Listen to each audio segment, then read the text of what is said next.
Call of Duty has been riddled with all sorts of connection issues, packet loss, and just overall high ping, even when you live close to the server with good internet. If you've been playing Call of Duty for a while, then you'll know this isn't new and has been an issue ever since Call of Duty switched from player hosting to dedicated servers. I was having a conversation with a buddy of mine the other night, and we were talking about how laughable it is at this point to pay for crazy fast internet just to lag around the map like it's 2008. I know people that have fiber optic internet and get 1 gigabyte upload and download speeds, but somehow manage to get massive freezes, stutters, and packet loss when they play Call of Duty. This isn't just an isolated incident either. A quick scroll through Twitter or Reddit and you'll find countless examples of people experiencing the same issue. How is it that one of the biggest AAA franchises, who in large part is known for their multiplayer aspect of their game, can't even figure out how to give players a decent experience? I mean, what's even the point of playing a first-person shooter if your bullets don't register correctly?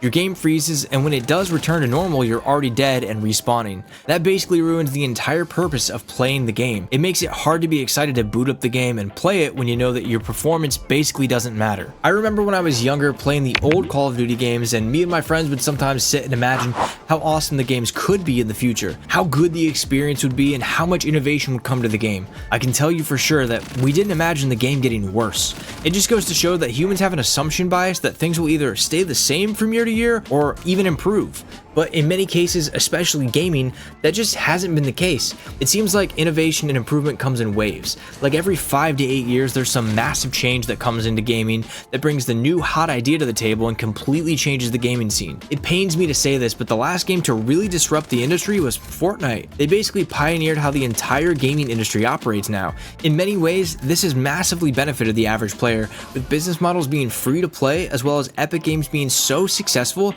that other companies had no choice but to make crossplay a standard feature so that everyone could play with their friends. Now, that business model may have its downsides, but that's a discussion for another video. It would be nice if other AAA games would also copy the completely innovative feature of the game just working. Quick side note, I saw a lot of people complaining about their servers and connection in XDefiant over the playtest weekend, and I don't know about you guys, but I find it laughable that people are complaining about that when the game they likely play the most is Call of Duty, which is suffering massive server issues right now. I know some people did have connection issues, but my experience with XDefiant during the playtest weekend was pretty solid. Sure, there were times where I was getting bullet bent and dying around corners, but for the most part, the game was relatively playable.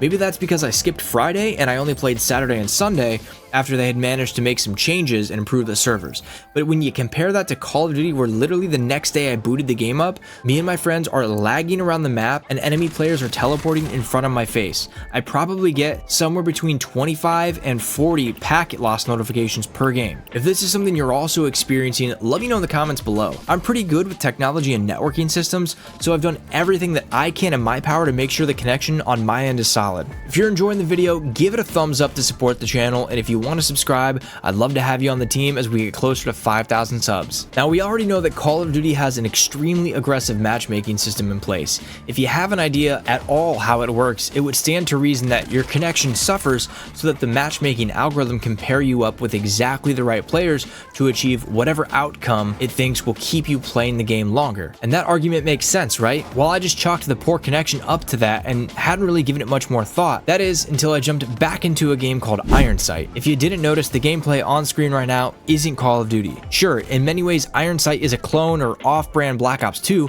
but that's not the point. At any given time, this game only has a few hundred players on it once. You spread those players across multiple game modes and locations in the world, and the available players to queue with starts to get pretty thin. So you would imagine that you're gonna get paired up with players from all over the world and probably not have the best connection, right? Well, surprisingly enough, when I jumped into a game, I somehow was able to consistently get low ping. While I was doing my research for this video, I couldn't get a clear answer if Ironsight uses dedicated servers or client hosting in its current state. And the only reason that I bring this up is because the game has been out for a while and the original servers were shut down, and the game was picked back up by a South Korean studio, Whipple, and released on Steam. Anyway, as I was saying, to my surprise, I was actually able to get really good connection in Ironsight with only a few hundred players online, and even less than that in North America. In most of my games, I was getting a ping to the server below 50 milliseconds, and sometimes even around 30. This immediately made me question everything I thought about how connection works in Call of Duty. So now we really only have 3 possible answers as to why the connection to Call of Duty servers is so terrible. Number 1,